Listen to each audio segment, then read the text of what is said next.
Hello there. So glad you could be in my day today. Thank you for making time. I really do appreciate it. You're welcome.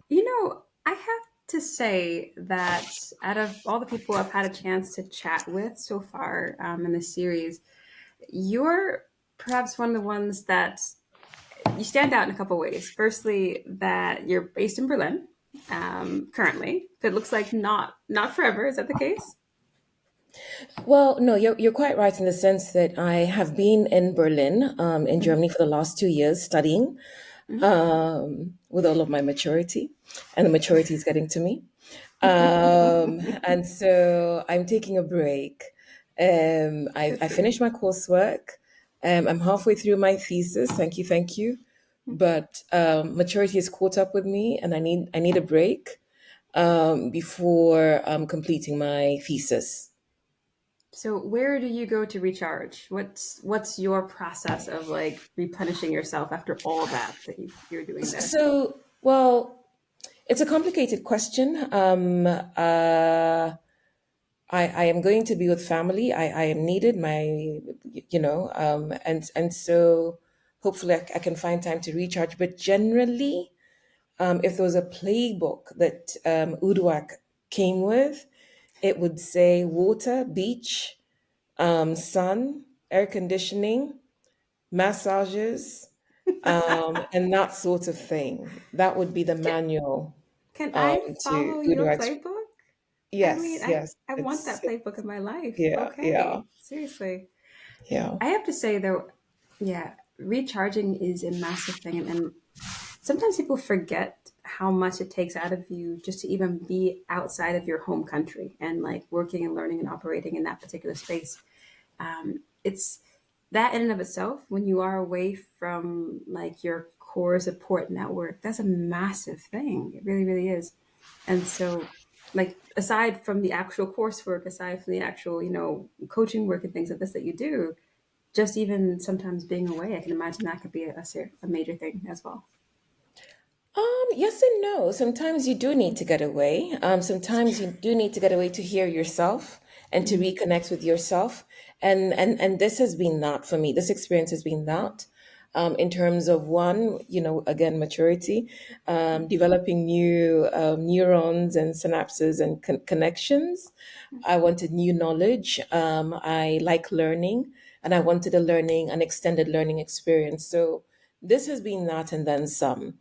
Um, Being away was useful because, again, when you're in your home environment, you can default into set ways and patterns, and ways of being that perhaps are outdated or no longer serve you.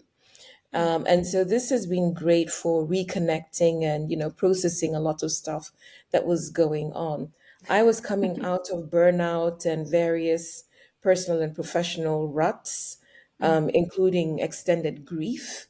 And I needed to be, away with myself to process, because it was back to back and I just needed space. Absolutely. It's Grief is one of those things that's, it's a hard thing to just kind of bounce back from. And it's really interesting. I kind of had some bereavement leaves in my previous job, during my previous job. And it was one of the strangest things in terms of the expectation of how quickly you should be able to just bounce back from something. Like, oh, you go to a funeral, you come back, you must be okay by now, kind of thing.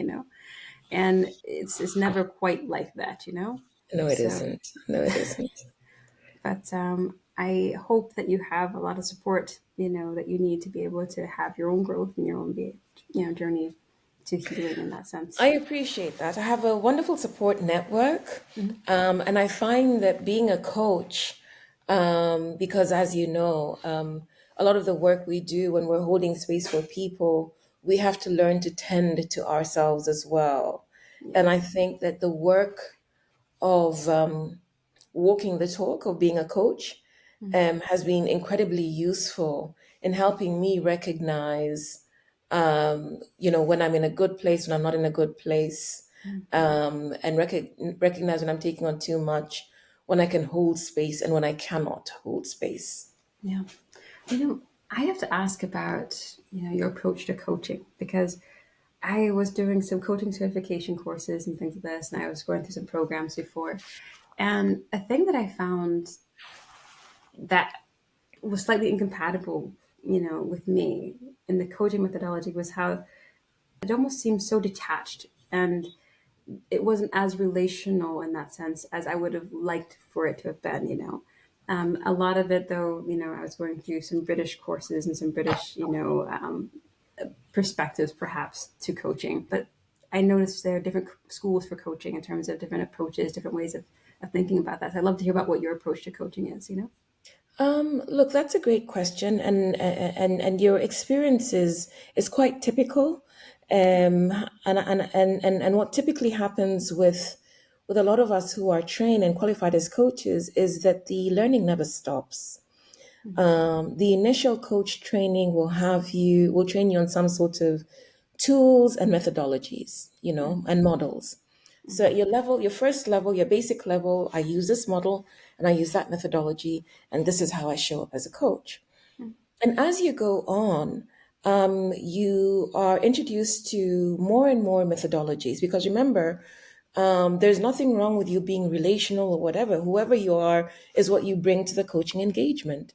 And so, for instance, I have clients who describe me as being tough and direct. And that's part of who I am. That's part of my brand as a coach. And part of your brand is that you bring the warmth and the relational aspects of coaching. And that's acceptable. But we have to remember that coaching itself is a tool in the hands of a practitioner. So, me as the tough love practitioner and you as the warmer relational practitioner might use the same methodology but deploy it differently. Of course. All right. And as we go further along into our coach training and the credentialing process, whether you're, with the ICF, the International Coaching Federation, which is American based and very purist in its approach to coaching, or if you take any of the other coaching governance bodies, such as the EMCC, the European Mentoring and Coaching Council, which allows space for other methodologies, which recognizes that you may have been coaching but didn't know that you were coaching, but recognizes that your clients might need you to show up as a mentor, with a Exactly. certain challenge or as a critical friend. And so there is a breadth, excuse me, to the practice. There's also an art to it. There's a science to it. And sometimes it's really just about the space you create, non-judgmental, non-directive, confidential, and what happens within that space, within the container that you create for your client is where or your coachee is where the magic happens. But it's in you recognizing that in this moment, it feels to me like you need coaching, So let me step back and see what wisdom is within you to resolve this issue. And other times it feels like you could benefit from my own experience. So let me tell you what happened when I went through having, the world's best, supervisor or the world's worst supervisor. This is how I went about it. And what does that do for you? Is there anything useful in my experience? Uduak, I have to say, whatever magic comes out of what you do, it's something that I need to have in my life. I have to say. So this is definitely getting me into your client list here, certainly. But yes, I have to say, it is absolutely about the people that you bring in. So when it comes to coaching, when it comes to mentoring, for me, I focus more on mentoring than I do on coaching. And I think that's something where I found that when it came to like certifications and things like this, and then also just in terms of the methodology, that to be something I felt gelled more with me in terms of what I'd like to apply more often. So I tend to focus more on that side of things. But I think the value of a good coach is something that really cannot be, you know, you cannot put a price to. Well, actually, you certainly should put a price to it. But it's something that I definitely want to see more people value And more an highly. appropriate price too. Exactly. Yeah. So I love to see more people get to see what you do and see how that impacts them in their lives. But you've done so many things. You obviously you're a coach who knows what you're doing. Yay! You help people and you use that tough love to bring out the best in folks. But you've done media and communications, and you've been using your words in powerful ways in many contexts. So I wanted to know for you, because you're studying something right now and you're going off in a different direction professionally. What is the thing that you want to use your words for right now? What do you want to be able to bring out in the world through your voice at this point in time? Yeah, look, there is a method to the madness. And the method, it really is the thread that runs through everything is social justice and creating a world where everyone thrives, including the most marginalized, overlooked. People need to thrive. And people like you, me, and various others use whatever is at our disposal to ensure that people thrive. And so when I was starting out in my career, it was journalism. I had actually thought I was one of those people who was going to be everything from day to day, makeup artist, flight attendant, psychotherapist, lawyer. So I went into university thinking I'd be a lawyer. And I found journalism in my junior year. In my third year, the promise of journalists for me was one of witnessing, this ringside seat to history being made. The second thing for me was telling stories that allowed people to make decisions, for themselves that govern their Yes. lives, and which you then think will translate into a better world for all. And that's not necessarily the case. Hence, what am I doing here? And burnout, cue burnout and existential crisis. You give people information and then they, you know, They're not doing anything with it. is Yeah. isms and isms and isms. So what is the point of giving people information if they're going to, go for the least common viable denominator? So journalism was great in the sense of, I think it's clear that I need challenge and novelty, and it gave me that, different scenarios and people and events and situations and different skills. Sometimes you're interviewing a person and holding space. Sometimes you're challenging them on behalf of the public. Sometimes you're trying to get the information out. So that was interesting. And then I recognized that I needed a bit more, that there are all these things I can do and I want to do them. Okay, I don't like doing just the one thing. And so you pick up on, there are these people who are doing this great thing, but they're not great at communicating their story, or they're not great at finding people, or they're not great at disseminating their findings. And it's like, well, if you just did one, two, three, four, and then I know this person who you really need to speak to because they do X, Y, and Z. So that's how I started, spreading my tentacles out. So that's one piece of it. The other piece of it, especially with the social impact focus, was because I was on air as a broadcaster, I was recognizable.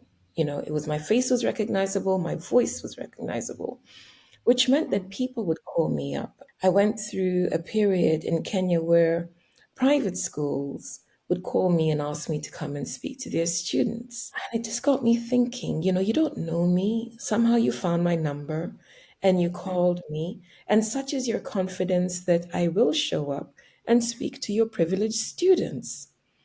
So, what happens to the students in schools that have no access to people to come and speak to them? And that was the start of several fellowships, okay? Several Okay. fellowships in, exploring social entrepreneurship, multiple fellowships around social impact, because I didn't know what I was doing. I'm a journalist. So I started one community based organization. It was called Romani Life Group, and we ran for about 4 years. And what we did was we mobilized donations and volunteers to go and speak to students in under resourced secondary schools across Kenya. We would stage career days for them. And then when I got frustrated with the media and quit in a huff, I then started a, leadership development, professional development for young communicators. The idea being that you will grow in your careers and you will become leaders. And so you need to know who you are. You need to be aware of your values and your value system. You need to have all of these skills in order to ensure that when you go into the media, because we have issues in the media, we have lots of challenges, and I'm sure you're aware of them, particularly within the legacy media. There's the existential challenges of declining revenues and digital onslaughts. Yeah. There is everybody thinks they're a journalist because they've got a device or they've got access to a platform where they can, keyboard warrior their way around, issues.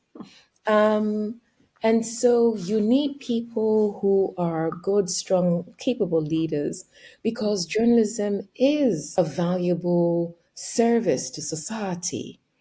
I think there are questions around how we have lost public trust, whether it's international or locally. There are questions around how robustly we have met the challenges of our time, including authoritarianism, including dictatorship, including clickbait. Very But true. having come into coaching and training and facilitation and leadership development, I feel very strongly that we would see a difference if journalists had access, regular access to coaching. Like coaching, and I think actually every industry, if people had access to coaching as part of their onboarding, and then, at seminal moments in the employee life cycle, now I'm going into OD, organizational development, Please.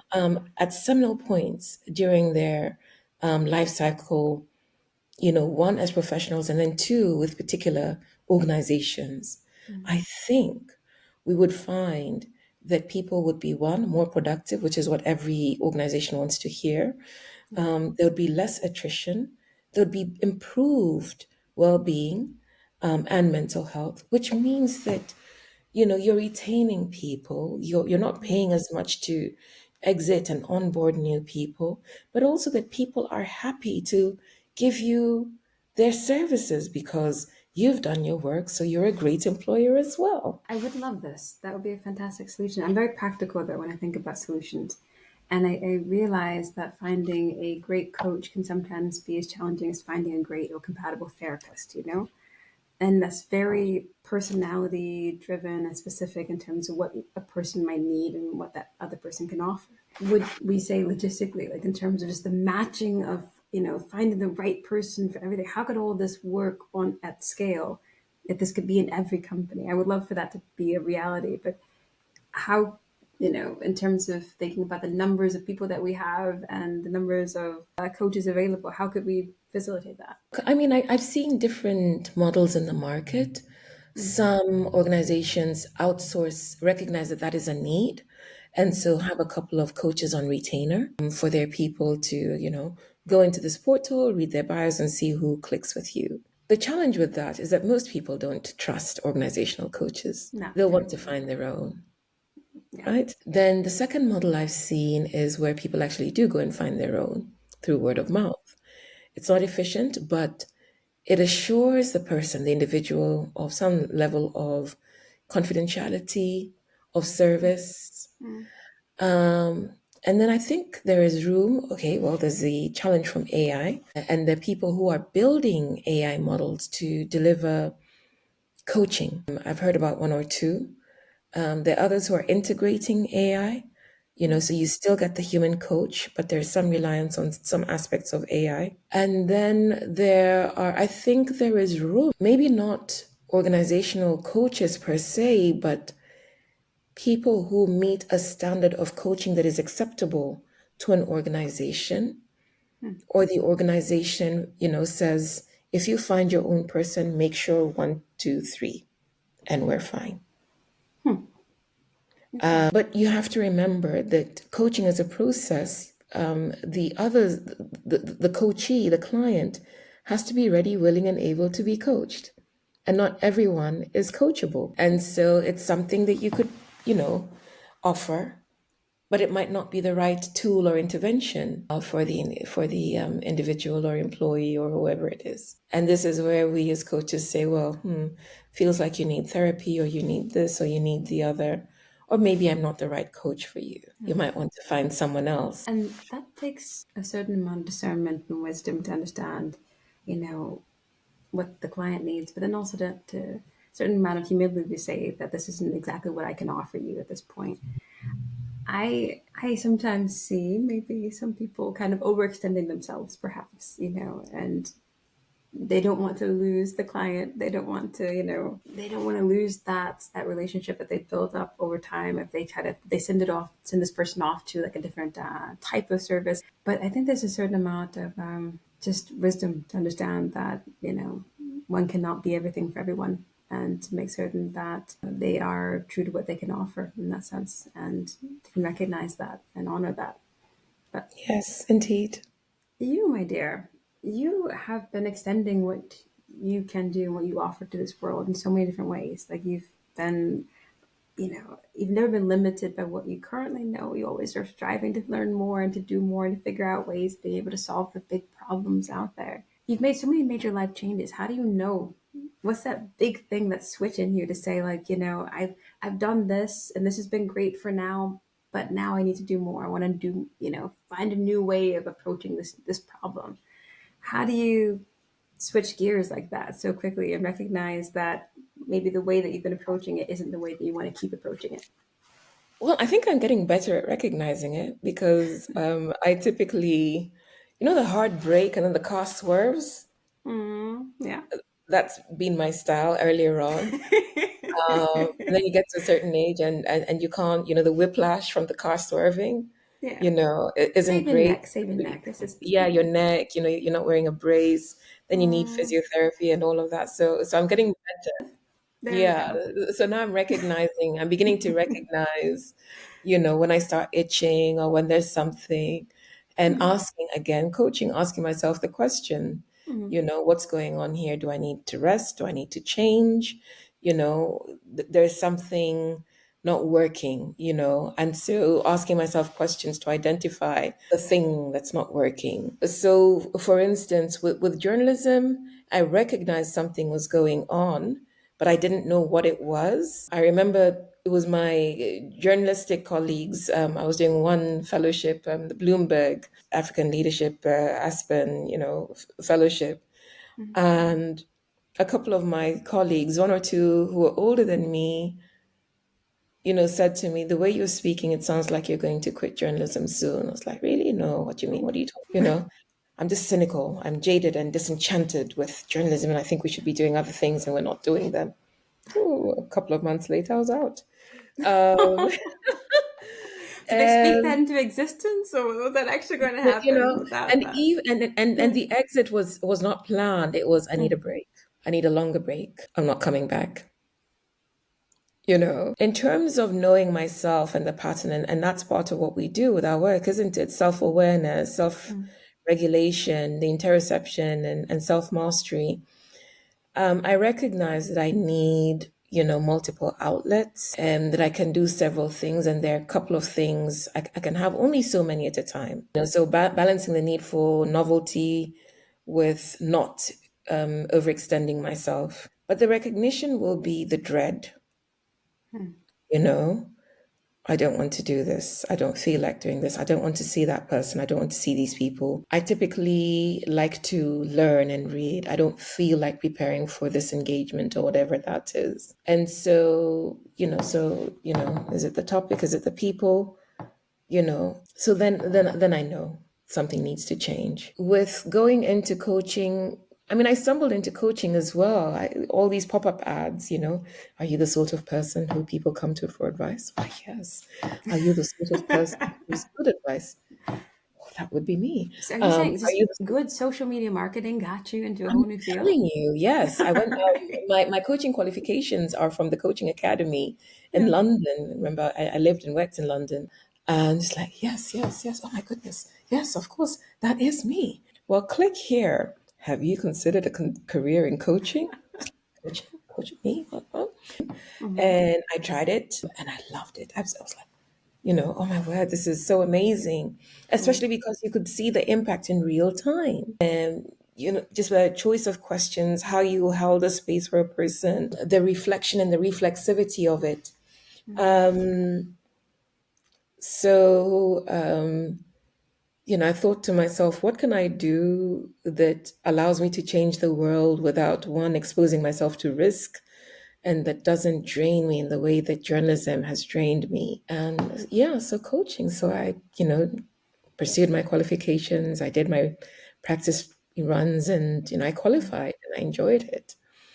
But I also found that it sharpened that after coaching, that the way I would typically engage as a journalist had changed. Hmm. Even when you're trying to hold someone accountable, there was more curiosity. And we are curious as journalists, yes, but there was more. I just, there was a significant change to my practice as a journalist. And I felt the shift. And I think some people felt it as well, you know. Never mind that my clients think I'm tough love, but for a lot of people listening and watching and engaging with me, it was, you're going soft on these people.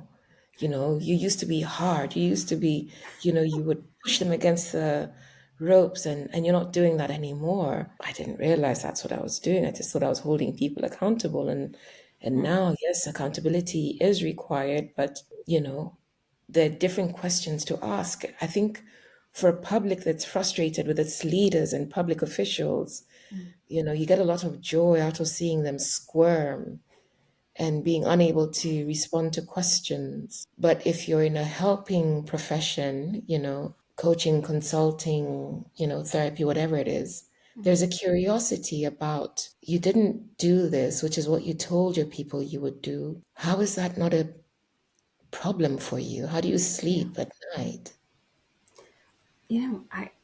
I find that curiosity is absolutely one of these ingredients in helping professionals that they have in their toolkit. The other one being empathy, I think, is a massive resource that we have to draw on. I wonder, as you think about, in the DEI space, which is the one where I tend to operate the most in, and I know you work with as well, of course, how do you, apply these things? Because you want people to be accountable, of course. And, sometimes we have people in our field, their way is, you put their, feet to the fire and such, and watch them squirm. In a sense, that is one way people like to do. They like to have the call out method, and other people like to have the call in method in that sense, to try to invite people to learn and this sort of thing. Do you see you applying these kinds of approaches that you have, that you've learned from journalism, that you've learned from, coaching, when it comes to DEI space? Are these tools that you're applying as well? So the DEI space for me, diversity, equity, inclusion, belonging, I am coming into that through my academic work because my thesis explores the intersection of communicators and belonging. Mm, And it's also a proxy for journalism, mm, especially given the polarization and disconnection we're seeing around the world. yeah. So that's one piece to your question. And then the other is the call in versus call out. And I don't think that there is a binary. Hmm. I think that certain contexts require calling in and certain contexts require calling out. And it's recognizing which of those tools is appropriate to the context, when you need to integrate them, and when you walk away to say, call it, I've called in, I've called out, nothing. And so, we Yeah, keep you it can call moving. it off. Yeah. Yeah. Call it off. Yes, indeed. And so, there's some clients I have said no to because, again, recognize that the work around any anti-racism, inclusion, belonging is delicate, sensitive work. And most Absolutely. of us who do this work have lived experience of the marginalization, the othering, the exclusion. And we come to this work out of our lived experience. And it can be fashionable for organizations to say that they're with it, that they are on trend, and so want to perhaps actively do the work, perhaps performatively do the work. And you will see from their engagement whether they're ready to listen or not, or whether they think this is just some other, it's a strategic planning, engagement. And so therefore come in with your M&D tools or your, whatever it is, your strategic framework, your this, that, or the other. Mm. And this isn't that. And so Really? there's a bit of, in your, whatever you call it, your onboarding, your discovery, your conversations, you have to look after yourself and possibly the client as well, to say, this sounds performative. I'm not the right person for you. Or I can see that you really mean to do this. But, at the moment, there are challenges I'm already noticing, one, two, three, four. And if they can take that on board, Mm. then perhaps there's some work that can be done that moves them maybe one or two steps, a coaching question, what one thing will move you to the next step. And so sometimes you can't go the whole hog, but you can start the journey and not finish it with them. I think it's also important, I think, as practitioners to understand that you don't necessarily have to be there or the support for the whole journey. You know, Yeah. that's not for everybody, and it's not, what everybody has the bandwidth and the resources for.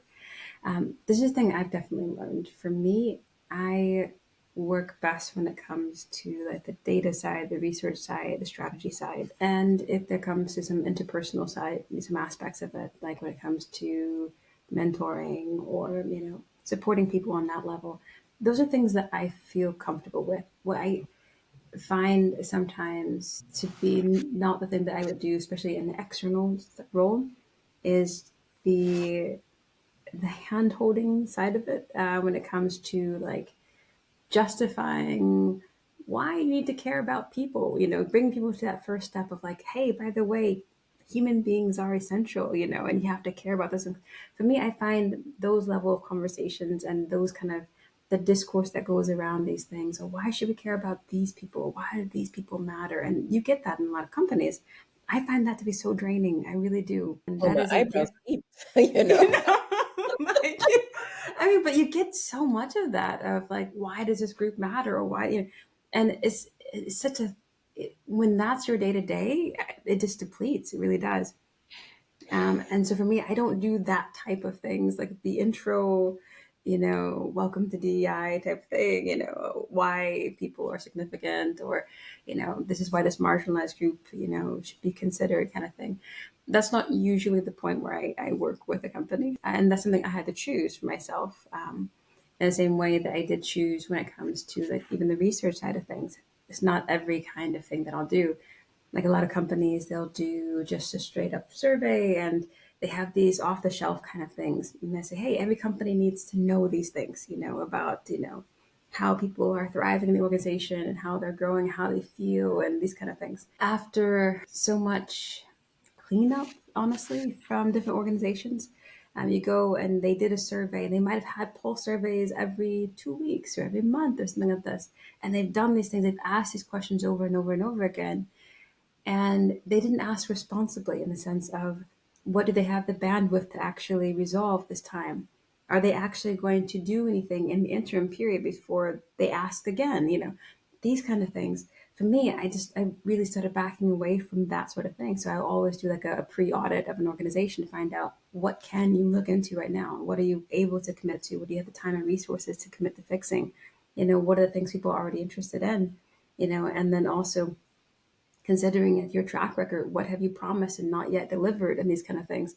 And you want to scope the things that are appropriate, because otherwise, you can create more harm, through well-intentioned actions. And that's a thing that for me, I try to avoid or to mitigate as best as possible. But these are things where you have to say no sometimes to Mm, what people are not exactly ready for, and you have to say no to the possibility of creating more harm. You know. certainly. So yeah, these are things that I know we all approach this from different angles and different approaches in our fields that we're working with, but I think those boundaries are incredibly critical for us to be able to maintain for ourselves and for not just for our own mental health and such, but also just for the sense of ethics that we have in the field that we're Mm. operating in. But yeah, I think you're working with belonging, and this is a topic that, as particularly as a researcher, I find very interesting. Okay. So whenever I think about a topic, I first ask, how do you define it? That's the question I have in my mind. How do you define belonging? And, you know, the second question would be, how do you measure this? How do you think about that? In terms of how do you evaluate this across different contexts. Okay, so I'll answer your second question first, which is to say that I'm a newbie researcher. Okay. I've come back to school at a mature age, and I've taken a break because I've been in school for 2 years and I need some energy for the final push. Good plenty. But belonging, yes, belonging is an interesting concept, and I come to it through my lived experience. But in terms of your first question, the definition of belonging, Mm, I think as a concept, it has existed, but is emerging into belonging or belongingness, as mm, some academics refer to it. And I think in its earlier iterations, when people were trying to work out what makes people feel a sense of well-being in the workplace, you'd find words used like satisfaction, contentment, commitment, fulfillment, or engagement, things of or that nature. engagement, Yeah. indeed. But from the management consulting perspective, and they've been doing more research on this, I mean, more recent research on this, Mm, I think, and again, you have geographical responses to belonging. It's huge as a concept in the mm, US and the UK, but not so much in Germany, which is why I thought it would be an interesting place to do research on, given the dynamics, mm, the complex dynamics in Germany. And mm, so, from that perspective, you hear words like connection, care, value, mm, respect, contribution, community, security. All this to say, when you put them together, there is some continuity in terms of connection, the feeling of care, mm. the feeling that you can make a contribution and you will be heard and your contribution will be valued, and that you can make demands of the system or the workplace that you find yourself in. Okay, so that's one thing. Mm. But the other is that it's seen as an outcome. Absolutely. You put these things in, you Mm. stir, and outcomes belonging, as opposed to, belonging being an input, such as respect. This is the strange thing that I see from an organizational researcher's standpoint, because I get called in every now and again to different companies because they'll see that, the belonging scores, what they would call their belonging scores, would be down, and like, oh, people don't feel like they belong here. And the thought is, oftentimes they will say, we've done a campaign to say that you belong. And as if the declaration of it is the creation of it, and it's a weird dynamic that people have in terms of understanding that, this is an outcome over time based off of, what have you created for these people to exist in that space. But then there's also this issue of the goals of belonging in an organization. I almost never advocate for anybody to ask the question directly. I think it's a useless question as such when you say, do you belong in this company? It's a weird thing in that sense because people have different perspectives on that. I work with international organizations and a lot of companies, a lot of different languages. As it translates, there, even just with the connotation of it, is this idea of ownership. And even in English, there's an idea of ownership in that sense. So this is this undercurrent of, either the work belongs to you or you belong to the work. And people have a different feeling of that. So it's a thing of, they don't feel that that should be the nature of the relationship that you have with your job. And you'll get that pushback of, well, no, but I'm okay with that. I don't, belonging is not what I'm going for. It's not a goal for them. But that's, once again, it's the semantics of things. You have to understand, what are we actually going for? So I typically toss out the word and then we'll look at those things that we're trying to measure within it instead.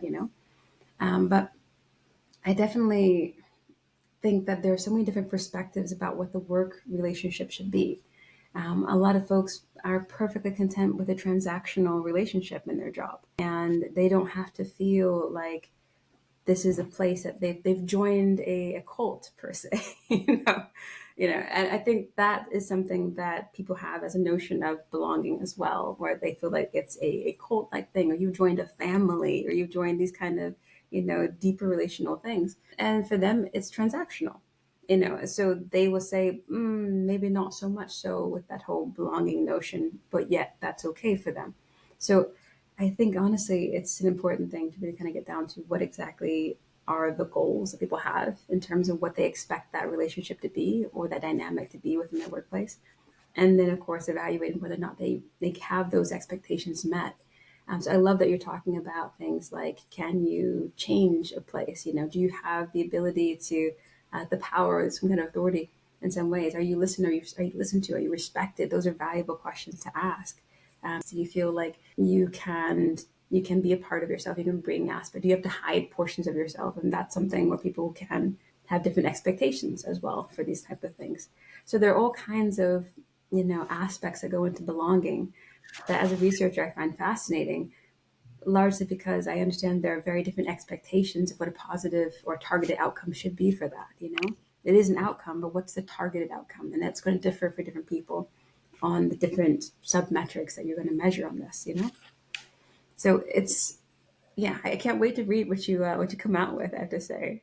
No Uh, pressure, Laura, please. No pressure. I'm going No, to be fascinated. I'm going to be looking into this. no pressure at all. No No, pressure at all. No, no, but like I no. said, there are so many different ways that people define this, and there's so many different ways that people have expectations around it.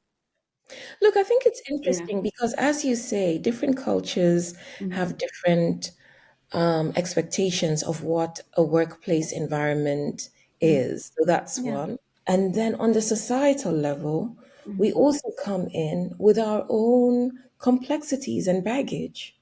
And so for some people, and then remember, because you've coached and you've done all these assessments, we're all different. Mm-hmm. So some people think they need, come into the workplace needing, you just talked about as a coach, that you needed to be relational. Okay, so imagine you in the workplace or someone with a similar profile to you. That individual might have a higher need for a sense of belongingness, in Mm-hmm. the workplace, versus the next person who is, it's a job, it pays the bills, which allows me to, carry out the responsibilities that I have, or it allows me to afford a certain lifestyle and to pay for my expensive hobby, or it allows me to express myself professionally. I don't want to be your best friend. I want to come in, do what I need to do, and get out. So I think, yes, what is the goal? Why do you want people to feel like they belong? And most organizations will want to, they'll want a happier workplace because, if employees are more highly enthused about going into work and the work that they do, that translates into productivity. And who doesn't want, more and better of whatever it is, that we're doing? And so there is a bottom line concern about belonging. If you feel like you belong, we get the best out of you. You give your best. Mm-hmm. Everybody wins. And then the Machiavellian, capitalistic, well, we want more, and in order to get more, we have to ensure that you feel like you belong. So you belong. You know. Yeah. I think about the other side of this, like I don't know, since I've lived in Finland, I think I've started to embrace this work-life separation to a certain degree. Yep. Okay.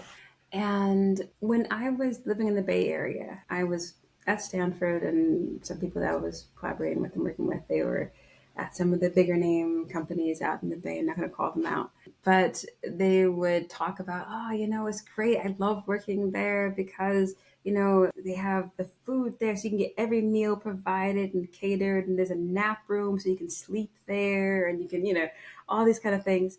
And it was so that way people felt like they never had to go home, and that was their whole lives.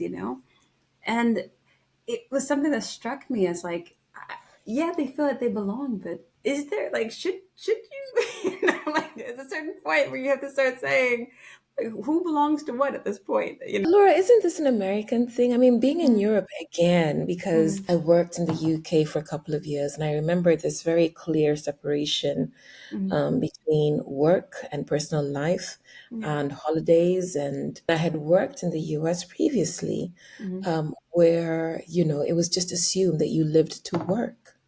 And then I'm Mm. back in Europe and I've been here for 2 years now. And again, you see the work life separation. So, being as we're speaking in the summer, whenever you connect with a person, they are asking you about their summer vacation or they're telling you that they're on vacation. You don't hear that. And so, from the European perspective, we make fun of the US. This is definitely You laughable in know, terms of you've how got 2 days that of is. leave, 1 day of sick leave, and you know, and that's that. And I'm you work, laughing so I don't cry. Okay, it's yeah, and then you work, you'll be working from your grave, mm, and that's the American way. mm, And so a workplace where you can take a nap, I mm, think within the European context would be really odd. In fact, Europe has laws against how much work a person can does, when you can reach them, yeah, when you can't reach them, to ensure that the separation between work and personal life is very clear and it's a hard boundary. yeah, And burnout is accepted here. It is a reason not to work, and you will be looked after if you need burnout leave. And your doctor will prescribe that you go somewhere to rest and heal and recuperate from your burnout. yeah, Whereas in the US, it's a badge of honor how many burnouts you've had or how hard you work and what time you woke up in the morning to get some paper in. And your boss called you, at 2 o'clock needing something at 7, and you said, yes, boss, and you delivered. And, you're proud. I've been there before, and these are things where I had to do a lot of unlearning when I came to Europe, particularly when I took my maternity leave. And then I got struck with this reality of in Finland, you can, at that point, you could take up to 3 years maternity leave. So it was very doable in that sense. But I found it to be a really odd scenario because then you start thinking about who are you without your work? Who are you at that point? I had to go through all this reevaluation of things, and I was thinking, so why do I work? Why do I feel the need to work? I'm like, well, you feel the need to work so that way you have resources to take care of your family, and so that way you have money to be able to spend time with the people that you love. And then I had to pause and realize that wait a second, as it's set up right now, my family is going to be taken care of financially, and I have the time and the resources to spend with them. Wait a second, that obviates the whole work situation for that time period. But it took like coming to that realization that no, it's actually okay to rest. It's actually okay to be able to pause, and yes, I still had value, and I still had an identity without having that, the business card with my name on it for that time period. Mind you, I still, got an MBA and like started a company during my maternity leave. But like that's a me thing. But it was slow learning. It was slow learning. But I got there eventually. Eventually I started to realize that there was some value to a break. Um, but yeah, I think it's something where you definitely have to, understand that it's not the definition of a person, your productivity. And that's not what I grew up with currently. That's not what I grew up with in the States, to be honest. But luckily you grew up elsewhere. I'm glad you're more psychologically healthy than I am. There you go. I appreciate Yeah, well, look, I don't it. think I don't think psychological health is a destination. I think it's a journey. Of course. And sometimes we meander, sometimes we turn back on ourselves, Mm, sometimes we go forward, mm, sometimes we, take a luxury break, sometimes we, the car crashes and, you have to, ring for the rescue people to come and get you. It's a mm. journey. It's a journey. Yeah, I mean, I certainly am grateful that I have all these multicultural experiences. Mm, Um, and so there's a different kind of code switching that takes place, when you're not sending emails out of hours, when you're coaching clients to recognize that, a person seeing an email at 2 o'clock in the morning is not a good look and sends, whether intentionally or unintentionally, isn't quite the message you want to be sending to people about what healthy looks like and what respect and valuing of your people looks like. Yeah. That's interesting. So I think about, some of the lessons I've had to learn. That is a question I have for you because, I mean, you've been very discreet in terms of your own experiences, but what is your professional journey? How did you get here? How did you get to this place where you're running your own company? Why your own company? What are the lessons of your professional journey? Gosh, you know what? This is a very interesting thing. Professional journey makes it sound like almost like it's been like this linear thing, this path and such. Maybe it's meandering path, but for me, it's I've always had multiple things I've been doing at once. In the States, I would work like three things at once generally. I have like three little side hustles or something like this. And there will be one job that you do for the money. There's one job that you do for your future, and there's one job you do to give back. Okay. So I got my teaching certification at 20, and that's something I've kept up because that's my giving back, my way of being able to try to, share what I know in some way. So that's one aspect of things. Research, analytics, anything dealing with data, that was more usually for financial purposes. You got paid more for those type of things, and that's something that you could do. And it, kept doors open and, bank accounts relatively full. Good, for the future, there were some things that for career, I was gearing up to be an academic for some time. So I was doing research in sociolinguistics. I was very much interested in essentially access to housing and employment and things like this based off of one's accent or dialect that they would have, and looking at, various creoles and pidgin languages and things like this. That was very much a space that I was interested in for quite some time, and worked in. And I would balance these kind of things, I went into a PhD program where I got to research in those kind of things. And then I just had a side job, which would be, some kind of tutoring or giving back in some way. At some point, if you swap hats or you prioritize different things. And I have spent time kind of doing one of those three things. I ended up switching more from linguistics to communications at a certain point, and then from that to marketing, and that's been kind of a journey along the way. But when I went back for my MBA, I was looking for a way to integrate some interest, and that's where I was like, well, can I look at some of the social topics? I still want to make certain that we're looking at social topics. I care about those things, but I also, for the financial aspects, I care about business things as well. And I was, doing some research in companies and looking at how they grow and how they scale.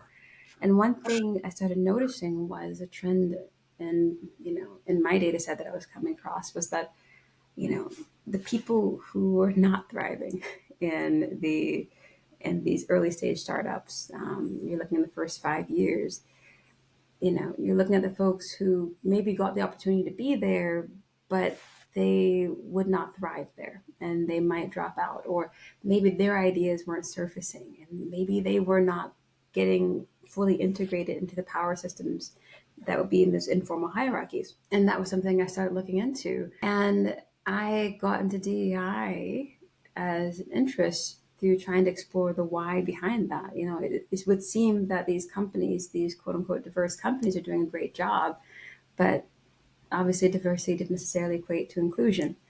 And I started trying to understand and unpack that a bit better. And that's where I got researching, into that particular topic. For me, it was something where I had that curiosity of why. I always wanted to figure out the why behind things. And there's also maybe that, that drive within me to try to find solutions to problems. If I see a problem in front of me, I think about how can we solve it? Like there has to be some solution to this in some way. And I put myself in a position and built a company where I can try to find those answers to how can we do better for more people. You know, I don't like to see people in the periphery of opportunity.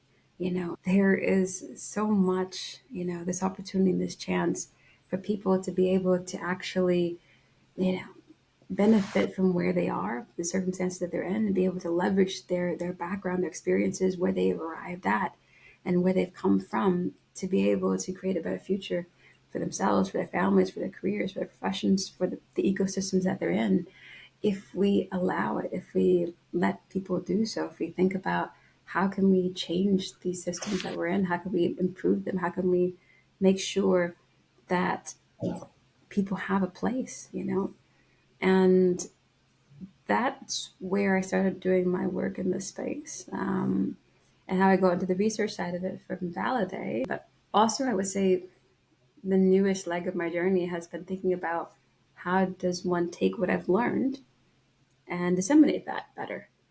I think that's been a new thing for me. This is why I actually just starting up this new brand, Upward, to be able to disseminate more of these things, the things that I've learned, and the things that I've researched, and being able to find some, practical solutions for. Because it's one thing to be able to find solutions on a company by company basis, but it's so disheartening when you see companies making the exact same mistakes.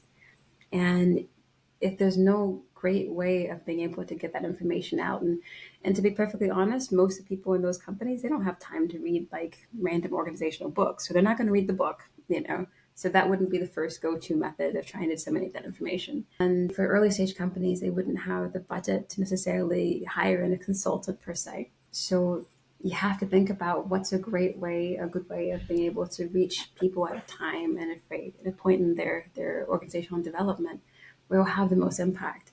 And so this is where Upward, came about as a way of being able to, let's get some quick facts, let's get some quick tips out to people, let's get some encouragement, let's get some mentoring for people. Let's make certain that there are some informal and light channels for learning.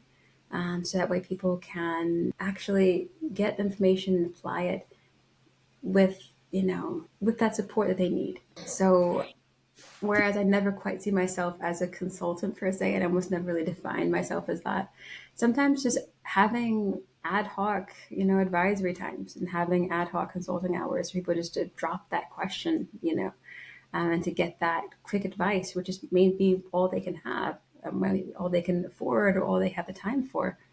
That's something I think, we need to make some more time to accommodate, to make sure that we can create change and create the learning that changes systems and makes a better reality for more people. So I guess that's how I ended up where I am. Long Okay, so answer, that's but the journey. that's What are your learnings from the journey? What are your insights from mm, your curiosity and where this has taken you? so many, so many. From my side of things, I would say a very practical thing is it's not just enough to know. It's, you have to make certain that you can share that, you can apply something. A lot of times, people on my side of the DEI space, where you're doing like the insights leveraging, when you're actually making strategies, where you're at the point where you are, you convert data into something that's, insightful and impactful in some ways, where you can make a plan. Well, that's a lovely thing to be able to do, but plans are only so valuable as, the implementation that follows it, right? And the follow through that happens, and whether that gets, actually integrated within the culture. So in a certain way, I like being able to have, the ability to impact a certain space and to say, hey, look, I've done this, I have my contribution, you pass it off to the people who take it on further and such. But sometimes there's not as much quality control when it gets passed off in that sense, and there's not as much accountability that gets built in. And that's something where I want to make certain that, as a person who partners with different organizations who are more of the long term consulting partners, that we have that commitment to making certain that there is that follow through, and we have that commitment to making sure that organizations aren't just getting the data to be able to say, you know, voila, we are X, Y, we are this diverse, we have this particular score on certain kind of things, and looking at that by the numbers, but not really looking at it by the experiences, and not looking at it by the stories, and not looking at it by what it really means to people. Yeah, I want to make certain that we're not just telling stories in the sense of for the publicity of things, but that we're telling stories in the sense of the authenticity of things.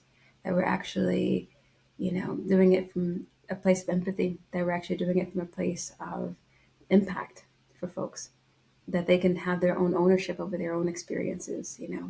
And if we can change how people experience places and systems, if we can change that and make it such that, we share power, that we share essentially that support for folks, then that's something that I am really excited to see and to be able to help contribute to. But yes, my dear, I would say it's always a process of learning. It's definitely a process of growing and to try to find a better way and a solution in this world. And I don't think I'll ever arrive at this is it. Maybe the same way that you never quite arrive at that either.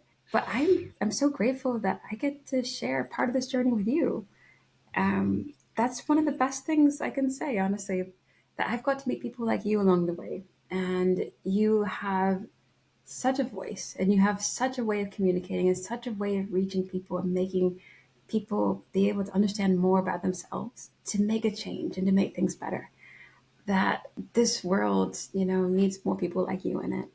And whenever there's an opportunity to encourage people like you and to hopefully get folks to see that awesome parts, the thing that you contribute, I really hope more people get to see that and support that. Because what would this place be like if people like you had a chance to do more, if they could reach more people? And so for anybody, I guess, who gets to watch and gets to see someone like you and listen to you, or maybe they might work in a similar space, I hope that they understand that their voices are so significant in this world, and what you contribute is so significant. So thank you for contributing to my little corner of the world from where you are. Well, Laura, I mean, I think I need to start every day with, these kinds of pep talks. So I wonder if you could call me, at 8 o'clock in the morning and be like, here you go, amazing human being. Go, go, go. Look, thank you. Thank you for your kind words. It was wonderful to meet you and to connect with you. And I thank you for the invitation to your lunch and learn sessions. I think it's really helpful. So again, going back to the journalism, because when I started, I was quite purist, and this is what technology has done. It's democratized the space, which means that you think they're interesting people with something to contribute, and you get on a platform and you record them. And this is the evolution of it, and it's wonderful because then there's so many people doing important, courageous work that society needs, that the world needs, and for whatever reason, it goes unnoticed, or, they could do more, if they had a bigger platform. So, many thanks for doing this. And I look forward to hearing from the other marvelous guests that you have lined up. But also, there's a sense in which we share this itinerant, meandering path of I was doing this, now I'm doing that. But then also the need to do multiple things. I suspect there's more to be said about that, maybe not for the podcast, but I want to wish you well as well. I'll Because accept that. yes, because you're exploring. I can hear that there's an explorer somewhere, and you're experiencing a different reality outside of the US, which I suspect is also informing, well, if I get to do this, what does it look like if other people get to do this as well? I've heard people make comparisons with the US and your current election cycle, the vice presidential nominee and his ties to Scandinavia, and how those might have influenced his policies in Minnesota. And so I look forward to seeing what world you create, your mark, your contribution to the world on the basis of all these disparate pieces that you're collecting, gathering, putting out into the world to create better realities for everyone. I can't wait to co-create that with you. Let's put it that way. Okay. So, my dear, I am going to have to quickly find out why my child's daycare is calling me. Okay, all right. And Okay, so you go because I've got to we're run. professionals, but we're But also family people. Well, yeah, good luck with that, thank and you I hope very it's not. much. But you have a great one, dear. Thanks. Take care. All right. Okay, bye. Bye.